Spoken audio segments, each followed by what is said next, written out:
தென்மதுரை வீரனுக்கு என்னுடைய மாமனுக்கு தேக்குமர தேகமடி அம்மாயம்மா.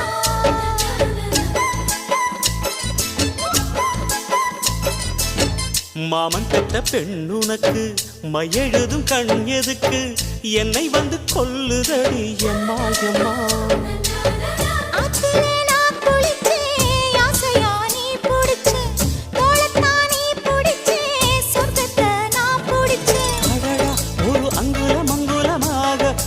ஆசையில் முத்தங்கள் போட அதை என்னென்ன சொல்லுவேன் எப்படி சொல்லுவேன் நானே.